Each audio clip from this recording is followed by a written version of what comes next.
Viggo Mortensen as Aragorn in The Lord of the Rings, a heroic role in a career of playing unsettling outsiders and villains. What does your heart tell you?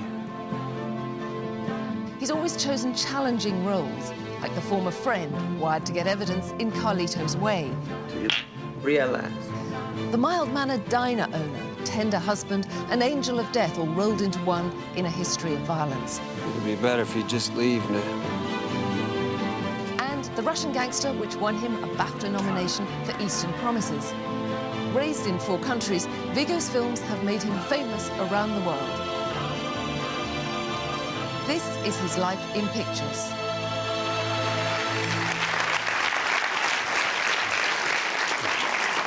Thank you. So Viggo, brought up in Manhattan, Argentina, Venezuela, Denmark, all this changing of countries, learning new languages, adapting to new cultures, did it give you something of the observer that made you perhaps be more inclined to be an actor? I guess being exposed to different cultures means you're also being exposed to different points of view. Maybe the main interest for me in acting or telling stories in the movies, occasionally in theater, is doing something that we do quite naturally as children, you know, just dive in and really try honestly to look at the world from points of view sometimes, you know, very different from our own. That's part of the fun. So yeah, it probably has something to do with it. So you have a degree in Spanish, but then you went to Warren Robertson's theatre workshop, and then... And political science, I studied it. Okay, just along the way. Full disclosure. But let's go right back to the beginning. I mean, you did have various small parts in films, not all of which actually got to the screen. No. Working with Jonathan Demme and Woody Allen and such like. But the first time we actually see you, of course, is in Witness in 1985 for Peter Weir. Mm-hmm. But your first lead role was, in fact, in Sean Penn's directorial debut, Indian Runner. Mm-hmm. Now, was there already, right at the beginning, an affinity between you and Penn? Was there something similar about the way you worked, do you think? He was an actor that was his first movie as a director. He'd also written the screenplay.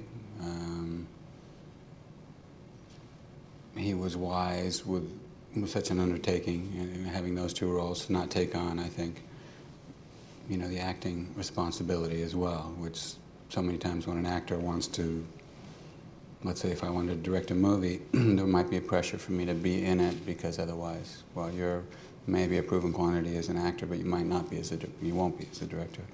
So it's almost, not quite like starting over, but it was smart that he didn't do that, so he could give his full attention to the storytelling. And your character, Frank, was very troubled and occasionally violent character. I mean, it's the story of 2 brothers, isn't it? Almost like 2 sides of the same personality. And so I guess in there was a kind of presentiment of some characters to come.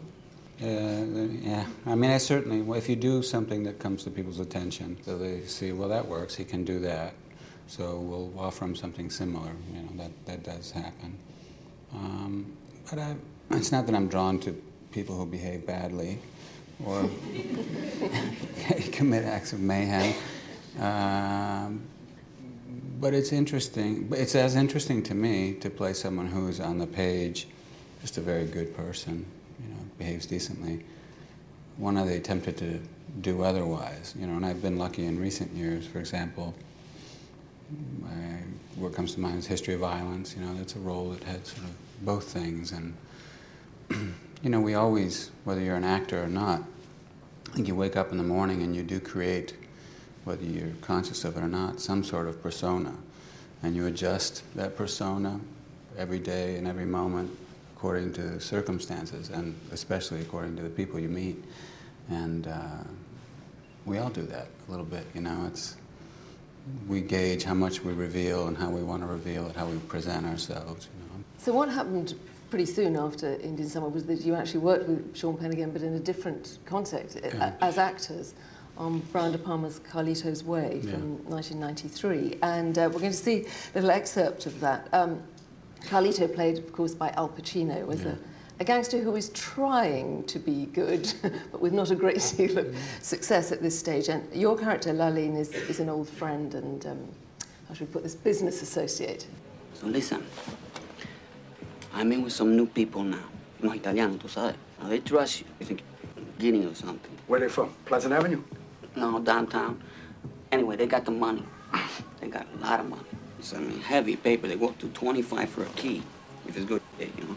And they want regular street people, gente del barrio, you know, old school, all the way. Stand-up guys like us, right, Lali? Yeah, old school, baby. So what you say? You and me, just like old times, man. And you bring in the people you win out? I ain't with nobody. I told you that. I ain't connected no more. Oh, come on, man. You forget who you're talking to?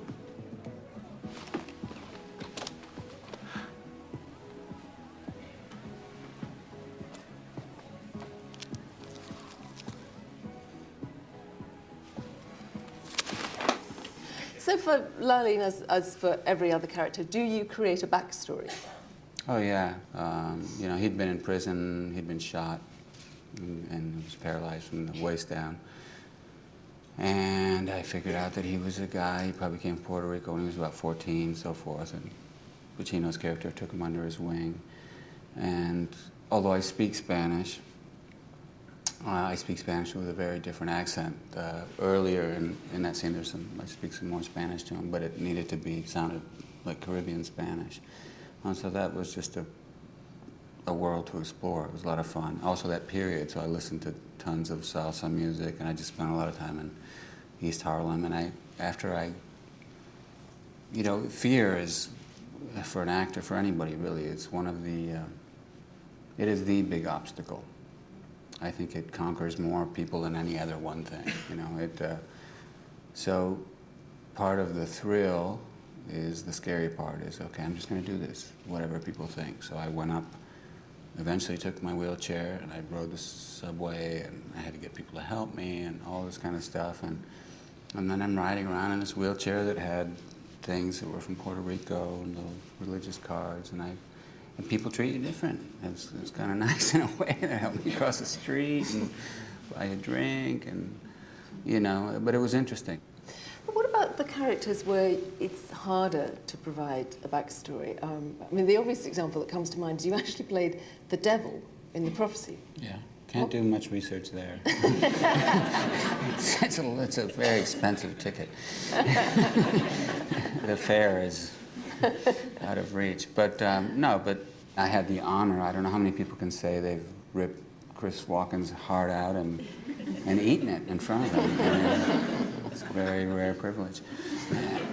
And he was laughing the whole time. I mean, it was hard. The hardest thing about doing that with him was that between takes, he would get up and dance and sing Elvis songs. There was one song, Heartbreak Hotel, I think. He just over and over and over, like some kid. I mean, he was also eating, he had this bowl of whole raw garlic cloves. He just kept eating. I don't know if that was his character or it was a health thing of his, but it was quite a long night. But very entertaining. But with the devil, it's like, okay, well, what is the devil? You know, the devil can be anything, can do anything, you know. And why does he have to be, he doesn't have to yell, he doesn't, I mean, he has power. So I remember thinking, well, I can just play the guy. So rein it The back. nicer he is, the more of a gentleman he is, well, why not? So there was a whole series of roles, I mean, with Nicole Kidman in Portrait of a Lady, Demi Moore in G.I. Jane, where you were bringing, I suppose, a degree of that kind of ambiguity, the charmer who may be dangerous, or, on the other hand, the person who seems quite aloof, who may, in fact, have a warmth as well. But nothing, in the end, I think there's always the risk that the role that is going to be sense to define your career, well, thus far, is going to be Lord of the Rings. Aragorn is going to be there. But at the point when Peter Jackson approached you, you had not read the books, No. had you? But your son had, is that right? My son knew the story, and the long and complicated story. And I just thought it was crazy on their part, you know, when they were already underway shooting to try to have someone play the part who had no idea what it was about. Even if I hadn't recognized many of the themes, and that essentially the foundation of Tolkien's Lord of the Rings is Nordic literature and mythology and Celtic as well, but it's something that I was very familiar with. So even though you like to do this extensive research and have that preparation, you felt sufficiently familiar with the material to be able to say yes at that point? On the airplane, I was grasping anything I could. And when I realized, oh, this reminds me of that saga, and this reminds me of that, then one of the first things I did after, in between the crash course I had with sword play training with Bob Anderson and the dialect coach and the costume fittings and everything else. And I found as many copies of, say, the Volsunga saga and other sagas to reread them. Well, let's remind ourselves a bit of that performance. And this is an extract from the first film, Fellowship of the Ring. Aragorn has just arrived on the scene of a dreadful battle where an orc has fatally wounded his comrade Boromir, who's played by Sean Bean. I do not know what strength is in my blood, but I swear to you I will not let the White City fall, nor our people fail. Our people. Our people.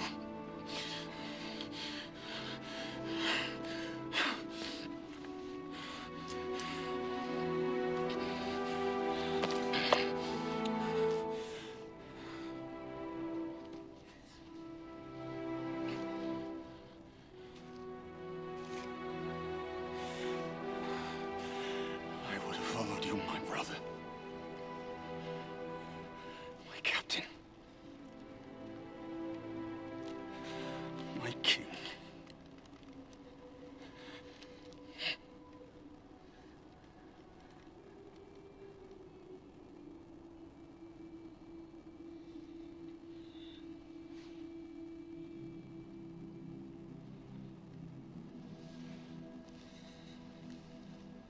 Be at peace, son of Gondor.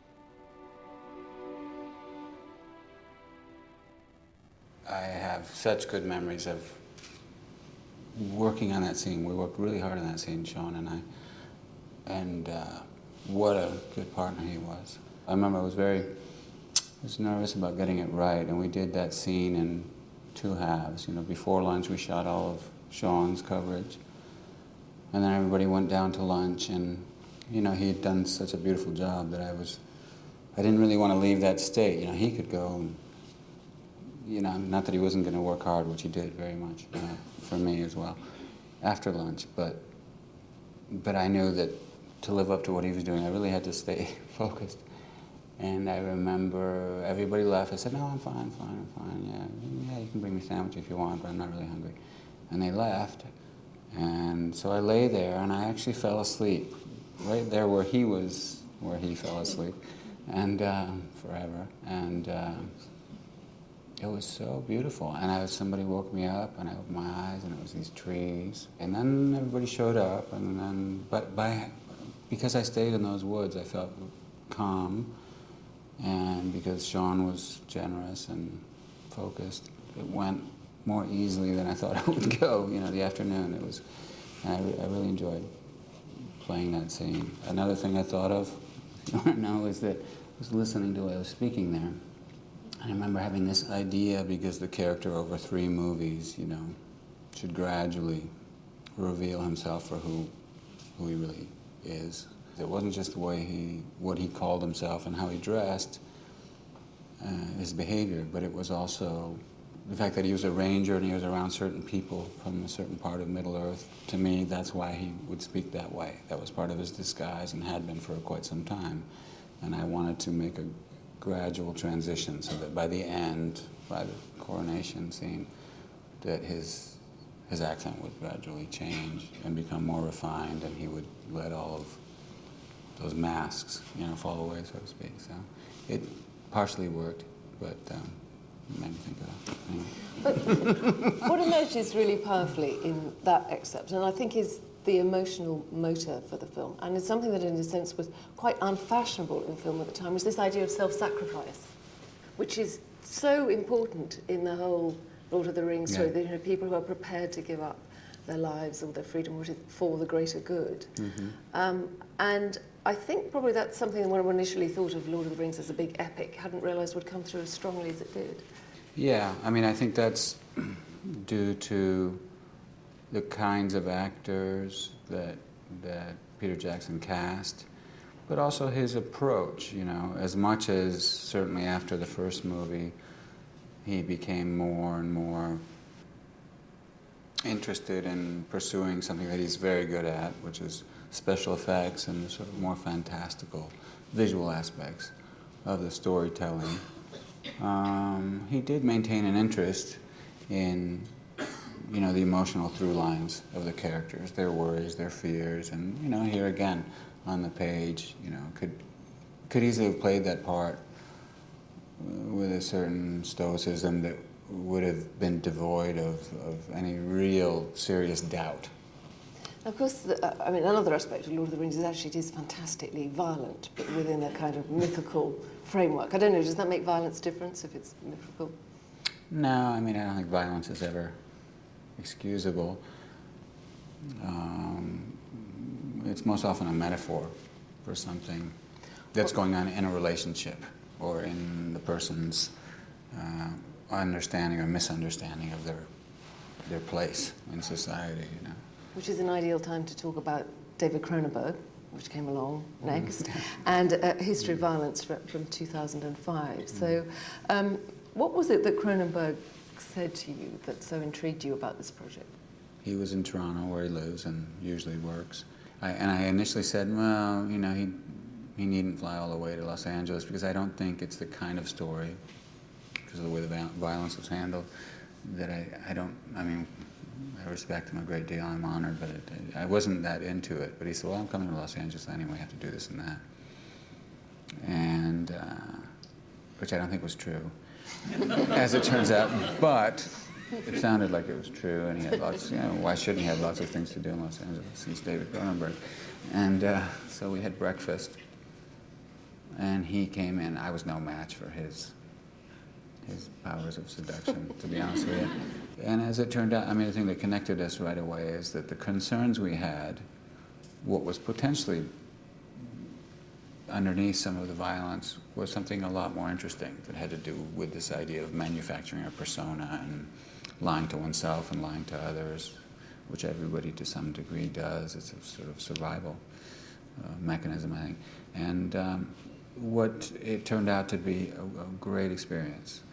And the thing that was most memorable about the process of shooting the movie, and then seeing how he carefully put it together with regard to my character and the other characters, was his attention to the subtle reactions that people have, the detail of performance.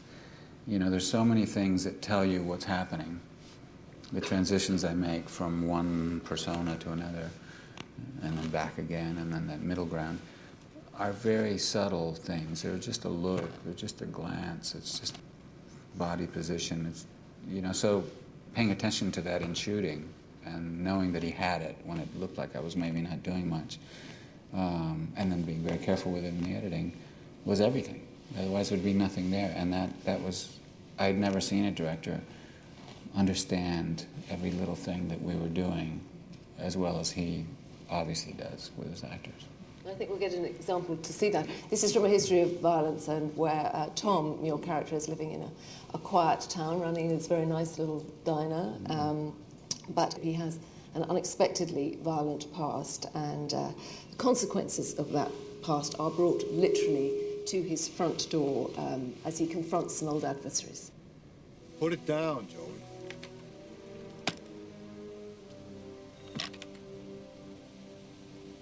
Come closer.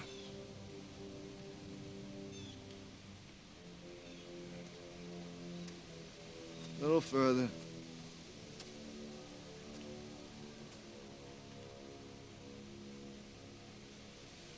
Come on.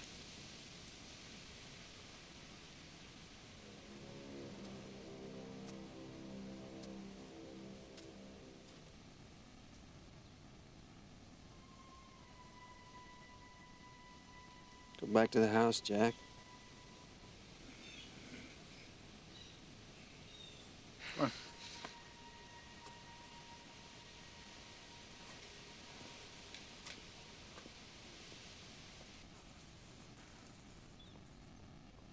You see how cozy it can be when you decide to play nice? Now, come on, Joey, get in the car. You won't need your toothbrush. We'll take care of everything. It'd be better if you just leave now.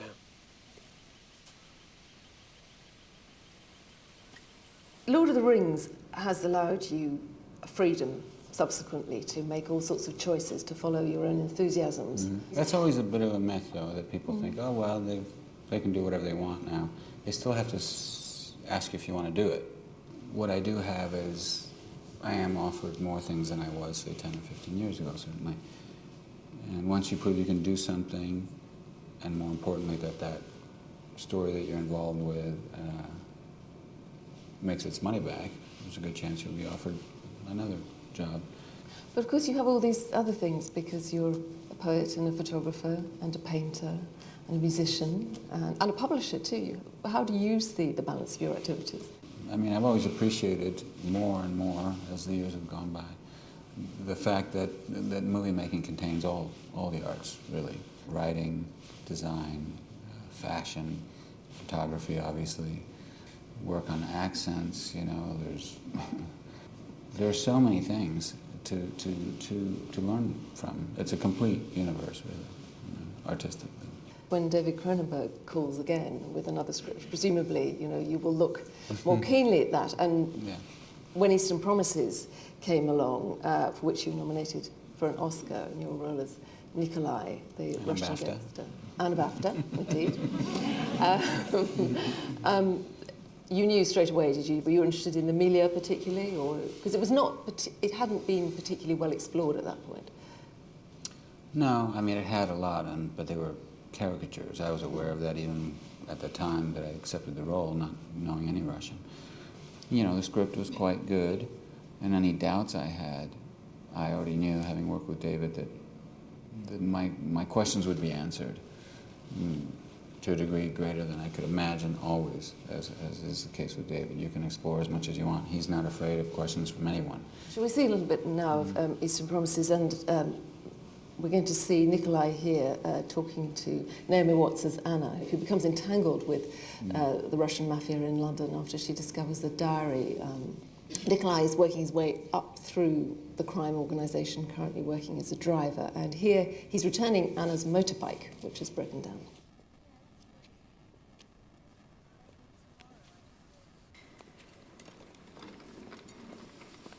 So you've read the diary?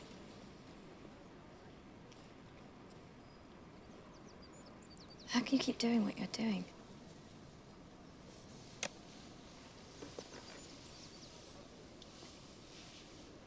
I'm just a driver.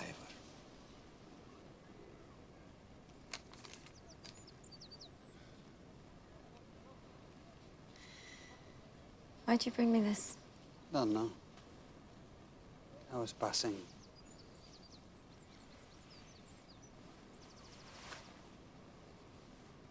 Your uncle. It's true he was in KGB. I don't know. Does he live with you?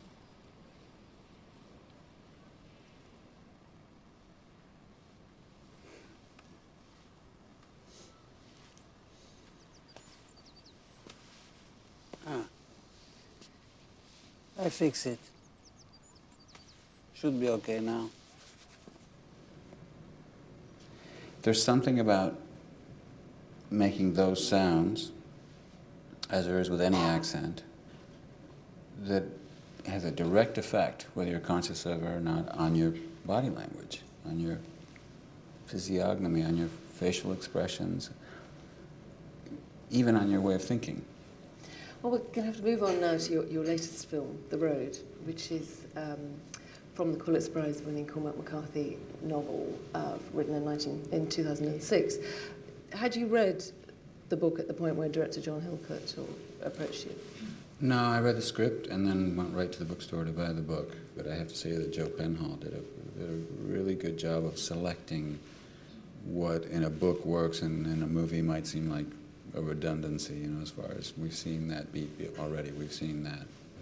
Well, maybe we should see a little bit, first of all, it's essentially a story of a man and his son who are making their way through this post-apocalyptic landscape and just surviving by what they can find. And in the scene we're going to see, in a sense, it demonstrates the extremes of the predicament, because the man and the boy have just had all their belongings stolen from them by a thief. And this is the point where they catch up with the thief. I'm gonna leave you just the way you left us. Help me pull the car. Pull the car! What do you think would have happened if we hadn't caught him? You gotta learn. I don't want to learn. I'm not gonna be around forever. Sooner or later, you're gonna have to look after yourself. Help me with the goddamn car!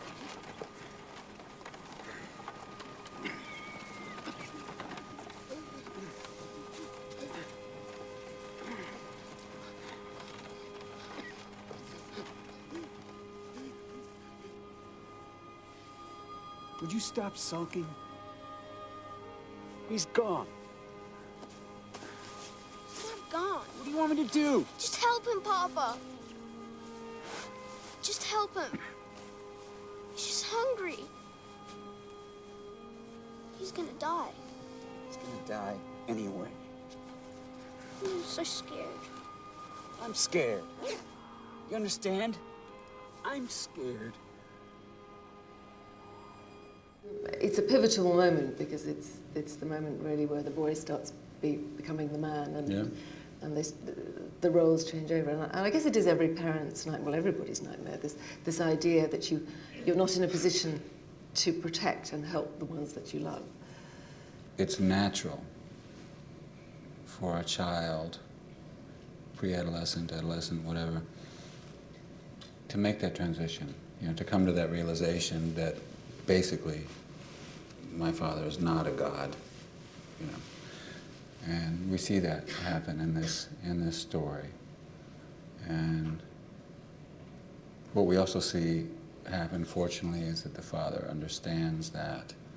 You know, it's very beautiful. And in any healthy parent-child relationship, you often also get the next transition, which is the child, on becoming an adult, realizes that they're not gods either. But that sometimes takes a while. Forgiving our parents and so forth. And yeah, unfortunately, the character I play in the story doesn't get to witness that happen. I've just got one more question. I wondered if there were particular actors or directors That I'd like to work with? Yeah, that you'd like to work with. Good ones. There were two actors that I just thought of, two roles that they played, and two directors. The directors directed them in those roles. They were very good. One was in Visconti's Death in Venice. Dirk Bogart's performance was something that was one of the things that it made me want to try it, you know, just to try it. And the other was Mario Falconetti's Passion of Joan of Arc, which is a movie I've seen many times. And it's a movie I actually watched before we shot The Road, just for the emotional intensity, the total nakedness of her performance. And both Visconti and Carl Dreyer as directors were directors who obviously understood that in the way that, say, a Cronenberg understands the smallest gesture. I still, you know, long after 27 years after starting in this career, I still admire those roles, and I think they're sort of, for me, the highest standard of that type of acting, for what it's worth. Thank you very much. Viggo Mortensen, thank you.